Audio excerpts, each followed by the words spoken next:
Assalamu alaikum everyone, this is Fahad and you're watching your own favorite YouTube channel, Speak English with Fahad. Today is 2nd of September 2020 and today we are going to discuss English lesson number 40. इस lessons तक we have almost completed like 400 sentences जो आप daily basis पे इस्तेमाल करते हैं और अगर आपने एक दफ़ा भी उनको प्रॉपरली गो थ्रू कर लिया है तो आई कैन से कि you are able to speak normal conversation, you are able to do a normal conversation. आप नॉर्मल इंग्लिश जो है किसी के साथ बातचीत कर सकते हैं, आप कोई भी आइडियाज़ जो हैं वो चेंज कर सकते हैं because these are the most common sentences which are being used by us in daily base conversation. ये हमारा जो एरिया है, हमारा जो रीजन है जैसे इंडिया पाकिस्तान, इस हवाले से these are really fruitful sentences which are gonna help you a lot, जो आपकी बहुत ज़्यादा हेल्प कर सकते हैं अगर आप इसके बारे में थोड़ा सा भी सीरियस हैं. तो आज का जो सेंटेंस है उसके हवाले से हम देखते हैं और उसको टेंसेस के हवाले से डिस्क्राइब करते हैं. सेंटेंस नंबर 1 क्या कहता है? सेंटेंस नंबर 1 बताता है आई हैव टू. अब जहाँ पे हैव टू आ जाएगा ना, वहाँ पे इसका मतलब है कोई ऐसी चीज़ जो आपको ज़रूर करनी है, जो आपको करनी पड़े. ठीक है, आई हैव टू, मुझे करना होगा. क्या करना होगा? गो, जाना होगा. To school, school. On foot, on foot का मतलब पैदल. मुझे पैदल स्कूल जाना होगा. I have to go to school on foot. मुझे पैदल स्कूल जाना होगा. अच्छा, ये जितनी भी ट्रैवलिंग होती है ना, जितनी भी ट्रैवलिंग है फुट के अलावा, यानी ये फुट है, इसके अलावा जितनी भी बाय, उसके लिए क्या आता है, सॉरी बाय आता है. यहाँ पे आप बाइसिकल ले लें, कार ले लें, बस ले लें, ट्रेन ले लें, what ever is the source of travelling. Foot के अलावा, अब फुट के साथ ऑन आएगी प्रपोजिशन और बाकी सब के साथ क्या आएगा? बाय आएगा. I have to go to school on foot. मुझे पैदल स्कूल जाना होगा. सेंटेंस नंबर 2 जो है वो कहता है have you received a copy of result. अब हैव आ गया, ठीक है, उसके बाद थर्ड फॉर्म आ गया. अब ये क्या चीज़ है? हेल्पिंग वर्ब है. हेल्पिंग वर्ब किसका है?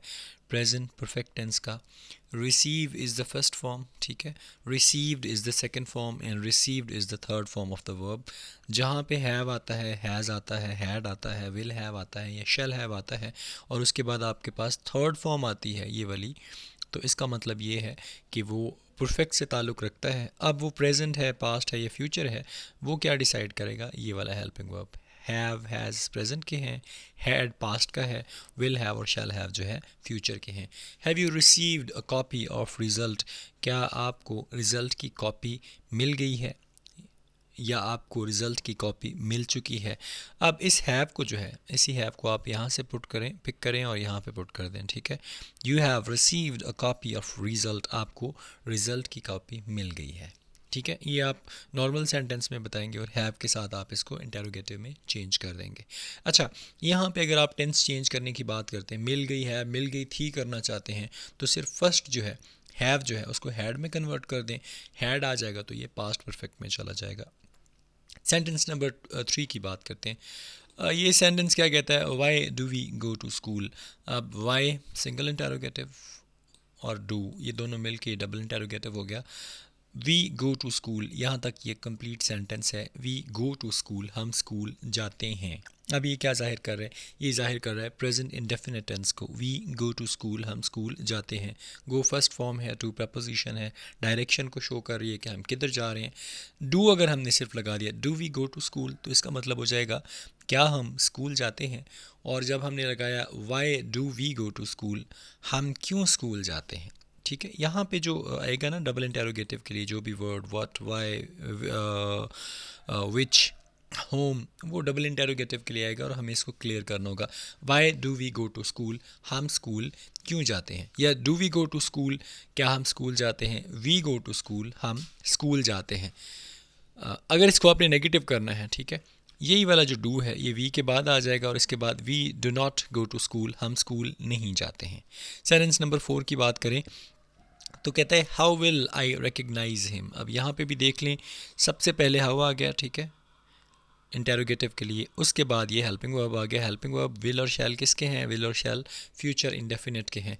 आई, मैं, रिकग्नाइज पहचानना, हिम उसे, मैं उसे कैसे पहचानूंगा। अब ये फ्यूचर इंडेफिनिट की बात हो रही है। Recognise basically is the first form.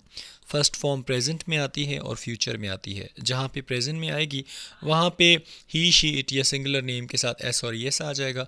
अगर विल और शैल आता है तो इसका मतलब क्या है कि ये फ्यूचर इंडेफिनिट की बात हो रही है। How will I recognise him, मैं उसे कैसे पहचानूंगा।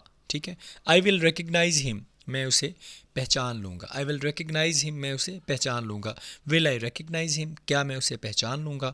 How will I recognise him, मैं उसे कैसे पहचानूँगा। सेंटेंस नंबर 5 की अगर बात करें, how was your trip to Dubai. अब ये जो है यहाँ पे जैसे मैंने आपको बताया कि यहाँ पे वर्ब सिर्फ एक है, वॉज। हाउ वॉज कैसा था, योर ट्रिप टू दुबई, आपका दुबई का ट्रिप कैसा था। ठीक है, अब ये कॉमन सा क्वेश्चन हो रहा है पास्ट के हवाले से। ये डेफिनेट नहीं है, कॉन्टीन्यूस नहीं है, परफेक्ट नहीं है और ना ही ये परफेक्ट कॉन्टीन्यूस है। So how was your trip to Dubai. My trip was very well, I enjoyed a lot. मेरा ट्रिप बहुत अच्छा था और मैंने बहुत एंजॉय किया। अब ये जो दुबई है इसकी जगह आप किसी भी जगह का नाम लिख सकते हो। पाकिस्तान कर सकते हो, इंडिया कर सकते हो, अमेरिका कर सकते हो, इटली कर सकते हो, जापान कर सकते हो, चाइना कर सकते हो, लाहौर कर सकते हो, इस्लामाबाद कर सकते हो, मुल्तान कर सकते हो। It all depends upon your own choices ना। सेंटेंस नंबर 6 की अगर बात करें तो सेंटेंस नंबर 6 क्या कहता है I went to Lahore for business. I went ये आ गया, ठीक है, टू प्रेपोजिशन, लाहौर नाउन आ गया, जहाँ गया किस चीज़ के लिए, फॉर बिजनेस, बिजनेस के लिए। वो कहता है मैं बिजनेस के लिए लाहौर गया। अब यहाँ पे वर्ब कौन सा है जी, वर्ब यहाँ पे है वेंट। फर्स्ट फॉर्म इसकी क्या है, गो, ठीक है, और सेकंड क्या है, वेंट, और तीसरी गॉन।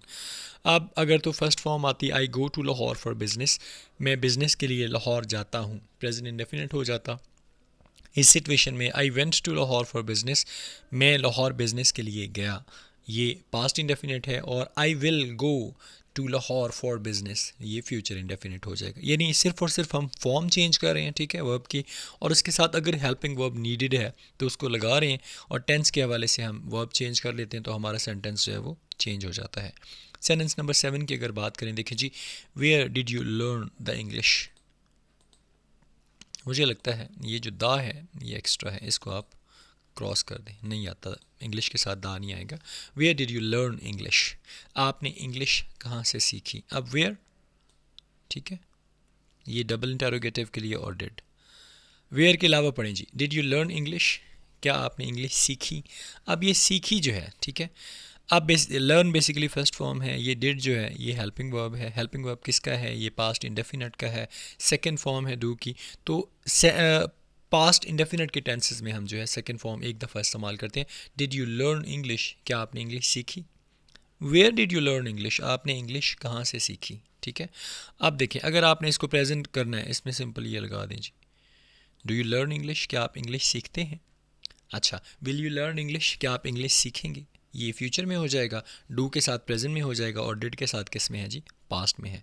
सेंटेंस नंबर 8 की अगर बात करें, how much time do you have. अब जहाँ पे भी वक्त की बात होती है ना, वहाँ पे हम मच इस्तेमाल करते हैं, ठीक है। हाउ मच टाइम, कितना वक्त, डू यू हैव, आपके पास कितना वक्त है। अब डू यू हैव, अब डू फर्स्ट फॉर्म है, ठीक है, ये प्रेजेंट को जाहिर कर रही है। अब यहाँ पे हैव जो है ये बेसिकली क्या है, ये मेन वर्ब के तौर पे आया है। How much time do you have, आपके पास कितना वक्त है, ठीक है, ये भी प्रेजेंट इंडेफिनिट को जाहिर कर रहा है, आपके पास कितना वक्त है। I do have plenty of time, मेरे पास काफ़ी ज़्यादा वक्त है। सेंटेंस नंबर 9 की अगर बात करें तो ये जाहिर कर रहा है प्रेजेंट को। अब ये थोड़ा सा जो है ना, ये थोड़ा सा डिस्टर्ब करेगा। The movie was very interesting, film जो है वो बहुत ज़्यादा दिलचस्प थी। अब यहाँ पे वॉज है, अब यहाँ पे इंटरेस्टिंग जो है, इंटरेस्टिंग, ठीक है। अब इंटरेस्टिंग जो है इसको आप किस तरह ले रहे हो, इसको एज एन एडजेक्टिव ले रहे हो, इसकी क्वालिटी है, ये वर्ब नहीं है, याद रखिएगा, ठीक है। कुछ लोग कहते हैं इंटरेस्ट है, इंटरेस्टेड है, तो साथ में आईएनजी है तो इंटरेस्टिंग हो गया, तो ये तो वर्ब की फर्स्ट फॉर्म के साथ आईएनजी है। So we will have to go with the rule like continuous present और पास्ट और फ्यूचर। बट यहाँ पे ये चीज़ जो इस्तेमाल हुई है ये एज एन एडजेक्टिव हुई है, उसकी क्वालिटी है, यहाँ पे वर्ब एक ही इस्तेमाल हुआ है, दैट इज़ was. इसीलिए ये पास्ट की सिचुएशन को ज़ाहिर कर रहा है. The movie is very interesting, the movie will be very interesting, the movie was very interesting. ठीक है, मूवी बहुत इंटरेस्टिंग थी, बहुत इंटरेस्टिंग है, या बड़ी इंटरेस्टिंग होगी, दिलचस्प होगी. तो इन सिनेरियोज़ में आप चीज़ें चेंज कर सकते हैं. सेंटेंस नंबर 10 जो लास्ट है आज का, उसके बारे में अगर बात करें, वेयर क्या कहता है, where would you like to sit. Where कहाँ, वुड यू लाइक आप पसंद करोगे, टू सिट आप कहाँ बैठना पसंद करोगे. I would like to sit on the first bench. मैं पहले बेंच पे बैठना पसंद. I would like to sit close to you. I would like to sit just little far from you. So these are the situations that you can add according to this answer. आज की आपकी जो assignment है वो ये है कि you will have to answer all the situations that जो आपसे पूछी गई हैं, आपने उन सिचुएशंस का आंसर करना है. सो इंशाल्लाह see you tomorrow at same time, hope so, और I will try to be earlier. So अपना बहुत ज़्यादा ख्याल रखिएगा. एक रिक्वेस्ट है उन सब लोगों से जो वीडियोस देखते हैं, जब आप वीडियोस देख रहे होते हैं तो साथ साथ प्लीज़ लाइक पे क्लिक कर दिया कीजिए. That would be a favour from your side. अपना ज़्यादा सारा ख्याल रखिएगा. अस्सलाम वालेकुम, अल्लाह हाफ़िज़.